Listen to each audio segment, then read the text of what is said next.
Otra vez, la Revolución Ciudadana defiende al gobierno de Nicolás Maduro y cataloga como una farsa mediática la existencia del cartel de los soles y sus posibles vínculos con políticos en Venezuela. Ahora fue en una gira por Europa donde la ex candidata a la presidencia de la República y presidenta nacional de la Revolución Ciudadana, Luisa González, defendió a Nicolás Maduro y minimizó un posible vínculo con el cartel de los soles y un supuesto financiamiento desde Venezuela a su campaña electoral. Y atontar nuestras cabezas. Y ahora sacan el cartel de los soles y que el líder de ese cartel es Nicolás Maduro, que tiene pruebas de inteligencia de Estados Unidos de que Maduro financió mi campaña. Esa defensa al régimen de Maduro fue expuesta también a través de un comunicado. Ahí los dirigentes de la Revolución Ciudadana dicen: se inventan farsas mediáticas como la del llamado cartel de los soles, con el único propósito de atacar a gobiernos soberanos y justificar sanciones e intervenciones. Estados Unidos, saque sus manos de nuestra región, saque las manos de Venezuela. El exministro del Interior, Patricio Carrillo, cuestionó esa defensa y explicó qué está detrás del cartel de los soles. Yo no creo que esta gente que asume una posición de respaldo a este gobierno deslegitimado y a este gobierno de Venezuela tenga una posición de exigir. Más bien al contrario, con transparencia deberían entregar todos los mecanismos sobre los cuales se financió las campañas. Explicó que esa organización criminal, a la que establecen también vínculos políticos, supuestamente mueve cocaína y fentanilo hacia los Estados Unidos. En Venezuela hay una organización con estatus político, una organización criminal con estatus político. Sin ese estatus político no podría funcionar. Tomemos en cuenta que Venezuela ha recibido muchos bloqueos. Venezuela es un país eminentemente petrolero, pero ahora están mirando esta posibilidad porque la droga es la cocaína, es un mercado de enorme rentabilidad y se van uniendo con otros mercados como la minería ilegal, la trata de personas, el tráfico de armas. El exasambleísta de la Revolución Ciudadana, Sergio Peña, critica a sus excompañeros y habla del informe de Estados Unidos que, según el presidente de la República, Daniel Noboa, confirma que hubo financiamiento de Venezuela a la campaña de González. Porque a pesar de no ser para nada popular apoyarlo a Maduro, sí te demuestra que existen compromisos adquiridos y ahí podría estar el tema de la campaña. En los últimos meses, militantes de la Revolución Ciudadana estuvieron en Venezuela apoyando al gobierno de Nicolás Maduro. Incluso en el último proceso electoral, Eduardo Franco Lor, abogado de Jorge Glass y exintegrante del Consejo de Participación Ciudadana, fue captado en la Asamblea Nacional de ese país. En medio de la crisis política que vive Venezuela, Nicolás Maduro pidió apoyo a sus militantes. En la Revolución Ciudadana lo hicieron. Sin embargo, en el Parlamento ecuatoriano piden que la denuncia sobre un posible financiamiento a la campaña de Luisa González desde Venezuela sea investigada. Venezuela anunció el despliegue de su armada y patrullas con drones hasta la presencia militar de Estados Unidos en el Caribe. Washington, por su parte, justifica su operación como parte de la lucha antidrogas. Caracas y Washington vuelven a tensar las aguas del Caribe. El ministro de Defensa venezolano Vladimir Padrino anunció el despliegue de las Fuerzas Armadas para patrullar el Golfo de Venezuela. Se trata de buques de guerra, drones y 15.000 efectivos de las Fuerzas Armadas para vigilar las aguas territoriales del país. Aquí vamos a tener también un despliegue importante de drones con distintas misiones. El operativo, llamado Relámpago del Catatumbo, busca, según el gobierno, combatir el narcotráfico y reforzar la seguridad en la frontera con Colombia. La administración Trump afirma que estas operaciones están dirigidas contra los cárteles de la droga. Sin embargo, Caracas denuncia lo que considera acciones hostiles y actos de intimidación contra su soberanía. En una entrevista, el presidente venezolano Nicolás Maduro criticó al secretario de Estado Marco Rubio. Mientras en Venezuela temen una posible invasión, analistas internacionales consideran improbable un ataque directo de Estados Unidos. Les contamos ahora que el presidente Daniel Noboa lideró el seminario de promoción de Ecuador en Japón. En este encuentro, las autoridades participantes analizaron las próximas acciones para lograr suscribir un acuerdo comercial. En medio de aplausos ingresó el presidente Daniel Noboa al Foro de Inversiones y Comercio entre Ecuador y Japón, que se desarrolló este miércoles en la ciudad de Tokio. Al evento que estrecha relaciones entre ambos países asistió el ministro de Economía, Comercio e Industria de Japón, Yoshimoto, y el presidente de la Cámara de Industria y Comercio Ecuatoriano-Japonesa, Luis Vaca, quienes resaltaron que ambas economías, como socios confiables, apuntan a mantener el desarrollo y el orden económico internacional. Ecuador es para Japón el sexto importador de crudo más grande, un socio esencial que juega un papel importante en apoyar el desarrollo económico de nuestras naciones.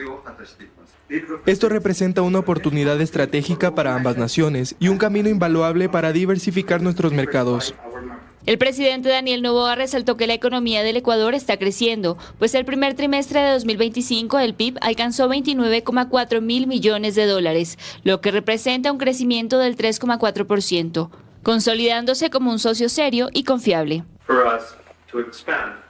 Es un momento clave para nosotros para expandirnos en nuestro comercio con naciones que valoran las relaciones a largo plazo, valoran el honor y la disciplina que se necesita para lograr el éxito. Estamos aquí hoy no solo para ofrecer nuestros productos, sino para ofrecer la oportunidad de comprar productos japoneses. Además, durante el evento se suscribió el acta protocolar de entrega-recepción de una donación de 1.1 millones de dólares de Suzuki Ecuador, como parte del proyecto social Jóvenes al Volante. Estamos donando 10 vehículos que van a ir destinados a personas que están haciendo trabajo comunitario. A futuro se realizará una donación de $800.000 para impulsar becas estudiantiles enfocadas en nuevas tecnologías. Para el próximo año, la inversión anunciada por esta empresa será de $5 millones. Ecuador empezará a recibir nuevamente a finales de octubre energía del barco de generación Murat Bey. La empresa turca se adjudica nuevamente otro contrato mientras se cotiza a otra planta flotante de 230 megavatios que se encuentra en México.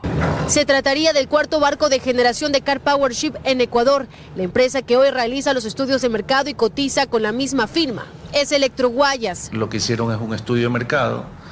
Con eso la entidad pública hace un presupuesto, luego lanza un proceso en base ya a un presupuesto aprobado.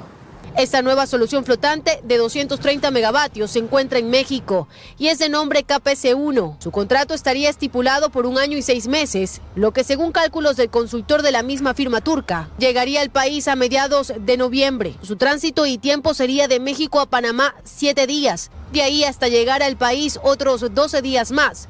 Luego se tendrá que someter a controles aduaneros y sanitarios para finalmente ubicarse en las esclusas. Pero todo está sujeto a la disponibilidad de equipos en el momento en que lo contraten, porque hay muchos países que están demandando energía, entre ellos México, Colombia también está buscando algo de energía, Costa Rica, Honduras, Guatemala. ¿El valor del kilovatio hora? No aumentaría el valor. Pero mientras se realiza este estudio de mercado, a esta misma firma ya se le adjudicó otro contrato para alquilar por 3 meses más el barco de generación Murat Bey, que ya se encontraba en el país y que se espera que a finales de octubre comience a entregar 99 megavatios. El equipo está en las esclusas, la conexión con la subestación ya está lista. Por ser un nuevo contrato, el SENACE tiene que habilitar nuevamente a la planta dentro del Sistema Eléctrico Nacional, realmente a Helicaustro, y luego puede empezar la generación. De sumarse los 4 barcos de generación para este año, el país contaría con 530 megavatios de energía flotante de una misma firma, Car Power Ship. Y aquí los cálculos para conocer si esto nos alcanza para poder superar el estiaje. Considerando los 100 megavatios adjudicados y los 230 megavatios de ser adjudicados nuevamente, no se tendría déficit de energía para el estiaje. Atacan al presidente Javier Milei en Lomas de Zamora. En vivo, el presidente fue evacuado cuando encabezaba una caravana de La Libertad Avanza. Estaba acompañado por su hermana Karina, José Luis Espert y Sebastián Pareja. Los agredieron cuando circulaban en una camioneta blanca.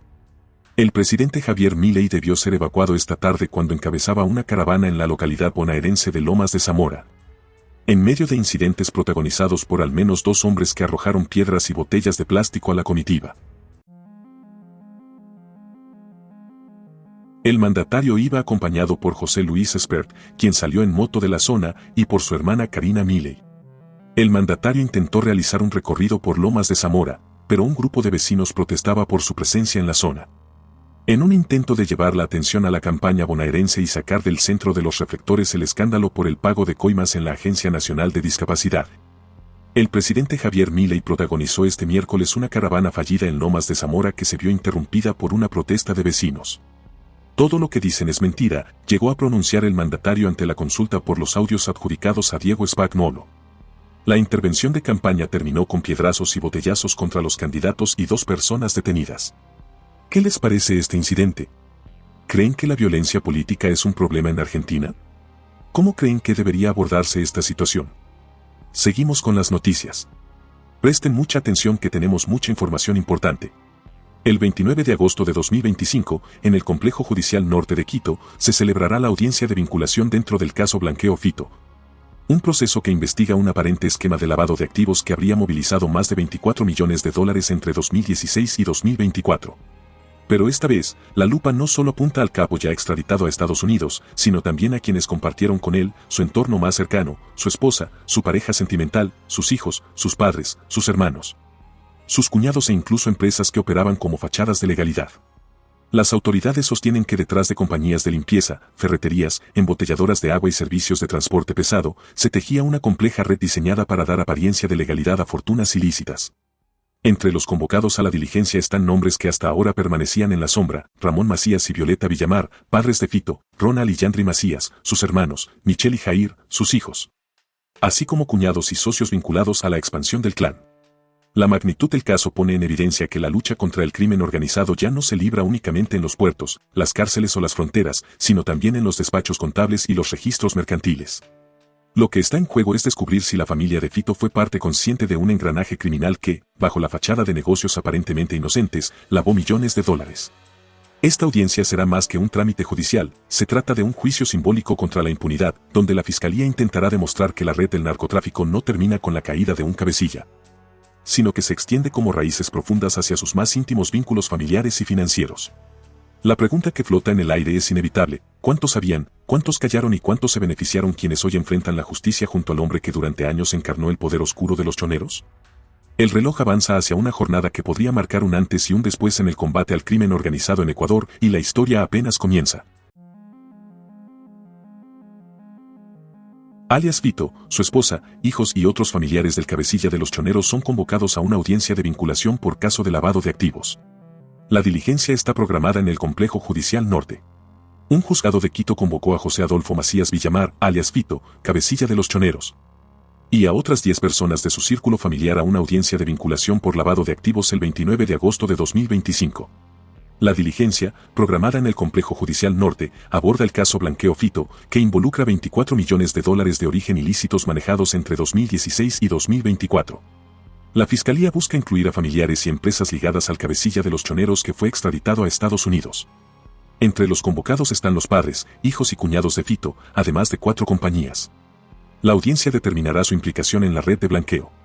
La Fiscalía General del Estado pone a José Adolfo Macías Villamar como la cabeza de la red que habría canalizado millones de dólares a través de 4 empresas, una de limpieza, una ferretería, una embotelladora de agua y otra de transporte pesado. Inicialmente, el 2 de junio, la justicia vinculó a Inda Peñarrieta, esposa de Fito, y Verónica Briones, su pareja sentimental. También se implicó a Yandri Macías, hermano del acusado. Ahora, la investigación se expande a un grupo más amplio de familiares y socios. Los padres de Fito, Ramón Macías y Violeta Villamar, figuran entre los citados, junto con su hermano Ronald Macías. La lista incluye a sus hijos, Michelle y Jair, y a sus cuñados Irene Peñarrieta, Julio Peñarrieta y Ángel Briones. Además, la Fiscalía apunta a Jorge y Ángel Briones, vinculados a la red familiar. 2 empresas de ferretería y embotelladora de agua enfrentan escrutinio por su presunto rol en el supuesto blanqueo de activos. En la audiencia presencial evaluará pruebas para la vinculación de ellos en el proceso. La investigación señala que las operaciones ilícitas se estructuraron a través de transferencias y actividades comerciales fachada. Por ejemplo, la empresa de limpieza, representada por Inda Peñarrieta, habría servido como vehículo para legitimar fondos. José Adolfo Macías Villamar, extraditado recientemente a Estados Unidos, enfrenta cargos por narcotráfico y lavado de activos. Su papel en Los Choneros, una de las bandas más poderosas de Ecuador, lo convirtió en un objetivo prioritario. Ahora preguntamos: ¿creen que la justicia ecuatoriana podrá desmantelar las redes de lavado de activos vinculadas al crimen organizado? ¿Qué impacto puede tener este caso en la lucha contra el narcotráfico y la corrupción en Ecuador? ¿Qué opinan sobre la extradición de Fito a Estados Unidos y su posible influencia en el caso? Seguimos con las noticias. Se instaló la audiencia pública para abordar las 26 demandas de inconstitucionalidad contra la Ley de Integridad Pública. Gremios y trabajadores argumentan que no se debió tratar como económico urgente en la Asamblea porque incluye reformas laborales y de tránsito y además de justicia. Así lucen los exteriores de la Corte Constitucional. Organizaciones sociales realizaron un plantón para exigir la inconstitucionalidad de la Ley de Integridad Pública, la cual se debate en la Corte Constitucional Constitucional este miércoles. La audiencia presidida por el juez constitucional José Luis Terán inició a las 10:30 de manera virtual. Esta audiencia tiene por finalidad garantizar el derecho a la defensa y el principio de contradicción mediante la intervención oral de los accionantes y accionados.